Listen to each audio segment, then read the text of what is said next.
This is about a Nearly-Allpass FIR filter using a technique we're calling Gain-Grafting. Now this is an unusual attempt because we would normally, when we're going for an all-pass filter, always go for an IR structure because strictly speaking the only FIR could be a trivial single coefficient. The IR situation, as we know, would have poles and zeros reciprocally radius related, and we're hoping to circumvent all that and go with an FIR structure which gives us quite a serviceable result. Here's Sketch-a-Filt set already to 51 coefficients, which is the size of the example I've got here. I'm going to bring a mat file in which has got a target that I want to have. It's called this one, and it's come into the MATLAB workspace now. I'm going to bring that all the way on into Sketch-a-Filt by importing it as a frequency profile, frequency vector, its magnitude target, a sample frequency of 1, and here it is. In fact, I've already designed a frequency sampling filter to follow those various plateaus of well, it thinks it's gain, 35, 25, 15, and coming up here with a ramp. But in fact, I want to interpret that quite differently from what's just happened. And I'm going to take it over to the profile calculator. And here you see 4 instances of that. And the one my attention is going to be focused on is B here. This I'm going to interpret as the group delay which I am seeking with all these plateaus. And of course this is frequency, normalized frequency across here. I'm going to beef this instance up because I'm not going to need it for anything else except as a sort of reference. So I'm going to go down here and bolden up this one pretty much, beef that up so I can bring it in later. And I'm going to replace this by what we would expect with an all-pass filter, which is for there to be a flat gain of, in fact, 1 on that trace. And here I go. This is my problem. I'm hoping that I can splice together this gain, which is perfectly 1 here, magnitude of the transfer function, and associate that with this group delay target that I've got right there. Well, I can do this by clearing this accumulator and bringing in this operation here, which is a special MATLAB file, which treats this as magnitude, this is group delay, and I put this onto the trace C.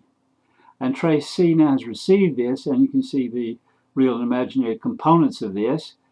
This is my assigned magnitude target. So I'm going to go and send this back to Sketch-a-Filt. Which one? C. And something has happened underneath here, and sure enough, I've got only the real part of it, but I'm saying that this is going to be my filter that I want.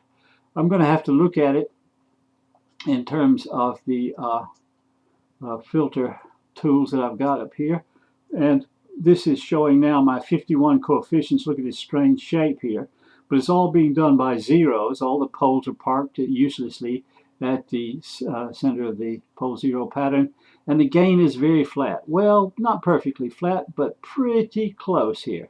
So a few small wiggles out here. The question is, how has the group delay target been achieved or otherwise? Well, there it is. You can see the plateaus coming along.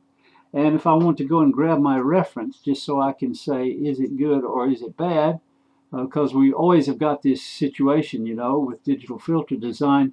We're never going to be perfect, but we might be good enough for our purposes. So I am bringing this back over here to put on top with a paste data operation.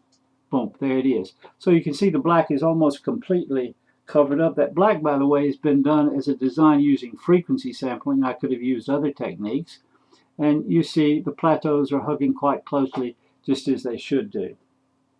So this is quite a good design, and I would suggest quite a good building block for a more complicated compensator, in which we preceded this with a gain compensator, which was linear phase, and this part, which is taking care of the all-pass type group delay sub-filter. And overall, we would be able then to compensate quite complicated looking design targets. So this is FIR doing quite a workmanlike job in this case. You might want to view this as another thing. This is a stepping stone to an IR design, which is the more reasonable one. So we will keep this sitting there, and we'll go carefully over. In fact, we're finished with the target profile. Let me just get it all the way off the playing board here. Come on, get off the playing board. And I'm going to try with a 24th order Brandenstein-Unbehauen using the target, which is frequency sampling. And I'm going to see how well I can do with an IR approximation to that quite serviceable FR that we've got. Well, the FIR, remember, is in black, and this now sort of green looking thing here is the IR approximation. It's pretty pathetic. I don't like it at all, so I'm going to goose up the size of it a bit to take it up to 25. Now this 25 then means we're not saving anything. We're using our 51-ish coefficients by having a numerator which is 25 and a denominator 25, so our cost in terms of dimensionality is not improved. But look, we've now gone to a good hugging situation, and let me look at it in isolation. The Brandhauen has now the poles inside here and the zeros around here. So if we ask the question, is this a reasonable approximation, then we would ask what happens if these zeros fold in on top of the poles. Do they actually cancel each other out? Because this would then be quite a serviceable IR design. Well, I can do this by hitting this with the MIPizing button, so I minimum phase it, and now I have a look at what I had. I'll try to scale that. Well, there's not much. Let me go first to the gain. The gain is now sort of flat, because we would hope that the annihilation of the poles by the zeros would just give me a 1 right here. Let's see what I get group delay wise, and try scaling it. I've got a tiny amount. This is even less than 1 sample of group delay.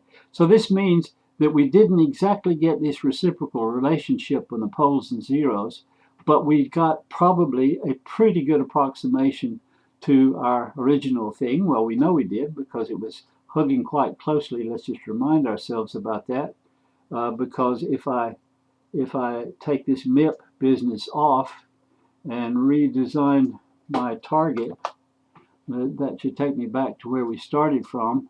And so what was it?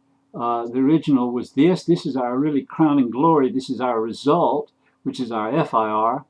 And we've done all with zeros. And the poles are looking like that. And we've got quite a decent result for that as well. It comes in the same way. So we've got here a technique by this Gain-Grafting of bringing our profile calculator in again, trying to simply stick on top of this the gain that we have and the group delay that we had. This was a flat one, and splicing them together, and it's worked quite well. Thank you.